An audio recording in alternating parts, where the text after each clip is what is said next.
మే 13న జరగబోయే జనరల్ ఎలక్షన్కి సంబంధించి అందులో ఒక టాపిక్ అయిన ఛాలెంజ్డ్ ఓట్స్. అసలు ఛాలెంజ్డ్ ఓట్ అంటే ఏమిటి, దానికి సంబంధించి ఫామ్ 14 అసెంబ్లీకి లోక్సభకి ఎలా ఫిల్ చేయాలి అనే విషయం గురించి మనం ఈరోజు వీడియోలో డిస్కస్ చేసుకుందాం. అసలు దేన్ని ఛాలెంజర్ ఓట్ అని చెప్పేసి, ఎవరిని ఛాలెంజర్ ఓటర్ అని చెప్పేసి అంటారు అంటే, ఓటు వేయడానికి పిఎస్కి వచ్చినటువంటి వ్యక్తి ఎవరైతే ఉన్నారో, అంటే ఓటర్ ఎవరైతే ఉన్నారో అతన్ని, అక్కడ ఉన్నటువంటి పోటీ చేసేటువంటి క్యాండిడేట్స్ ఎవరైతే ఉన్నారో వారు కానీ, అట్లాగే లోపల ఉన్నటువంటి పోలింగ్ ఏజెంట్స్ ఎవరైతే ఉన్నారో వారు కానీ, ఆ వచ్చినటువంటి ఓటర్ ఎవరైతే ఉన్నారో అతను మనకి ఇచ్చినటువంటి ఓటర్ లిస్టులో ఉన్న ఓటరు ఒకళ్ళు కాదు అని చెప్పేసి, అంటే అతను జెన్యూన్ ఓటర్ కాదు, అతను వేరే వ్యక్తి, బోగస్ వ్యక్తి అని చెప్పేసి అక్కడ ఎవరైతే పోలింగ్ ఏజెంట్స్ కానీ క్యాండిడేట్స్ కానీ ఎవరైనా సరే మనకి దానికి అబ్జెక్షన్ చెప్తే, అలాంటి వ్యక్తి మనం ఛాలెంజ్డ్ ఓటర్ అని చెప్పేసి అంటాము.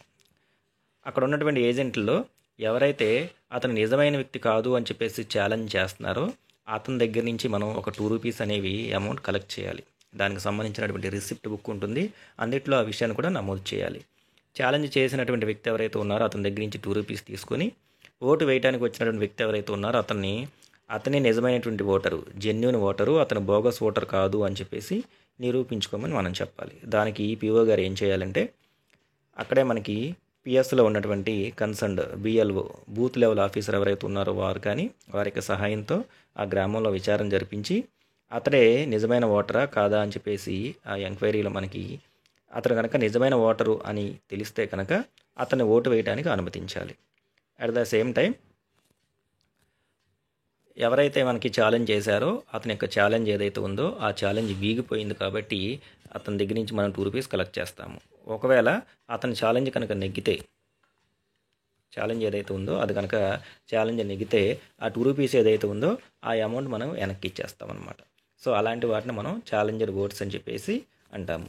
దానికి సంబంధించి ఫామ్ 14 ఏదైతే ఉందో దాన్ని ఎలా నింపాలనే విషయాన్ని గురించి మనం ఈరోజు చూద్దాము. ఫస్ట్ వచ్చేసరికి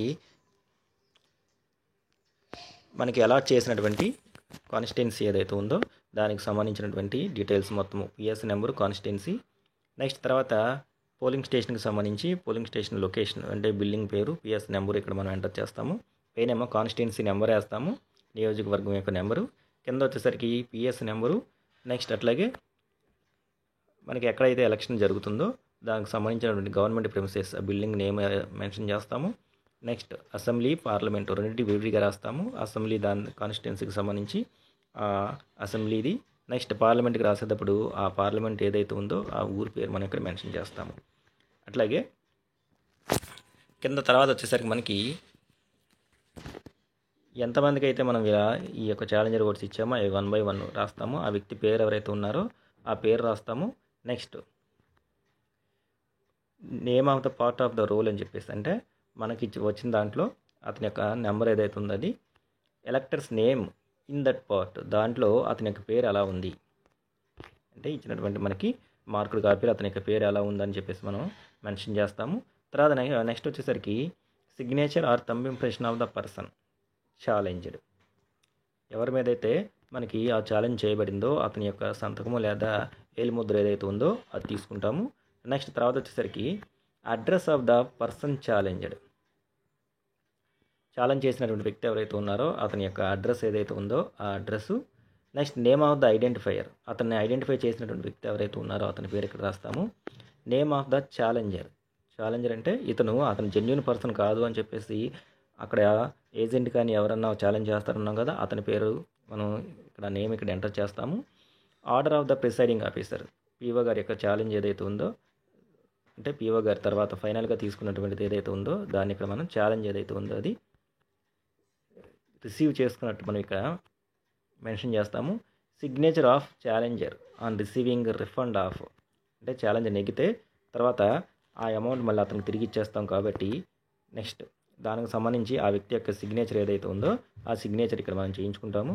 గమనిస్తే ఈ సిగ్నేచరు ఒకటే, అంటే అక్కడేమో నేమ్ రాసాము, ఇక్కడేమో అతని చేత సైన్ చేయించుకున్నాము.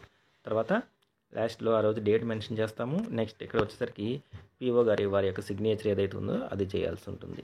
సో ఇట్లాంటి ఓటు ఏదైతే ఉందో దాన్ని మనం ఛాలెంజర్ ఓట్ అని చెప్పేసి అంటాము. నెక్స్ట్ ఇలాంటి ఛాలెంజర్ ఓట్స్ ఎన్ని వచ్చాయి అని చెప్పేసి పీఓ గారి డైరీలో కూడా ఒక కాలంలో ఎంటర్ చేయాల్సి ఉంటుంది. మనం పీఓ డైరీ రాసే విధానం గురించి చెప్పుకున్నప్పుడు కూడా చెప్పుకున్నాము. ఇలాంటి ఛాలెంజర్ ఓట్స్ ఏవైతే ఉన్నాయో అవి ఓటు వేయడానికి మనం ఎన్ని అనుమతించామో కూడా ఆ నెంబర్ అనేది దాంట్లో వేయాల్సి ఉంటుంది. సో ఈ విధంగా form 14 list of challenger votes ఏవైతే ఉన్నాయో అసెంబ్లీకి ఒకటి, పార్లమెంట్కి ఒకటి ఫిల్ చేయాల్సి ఉంటుంది.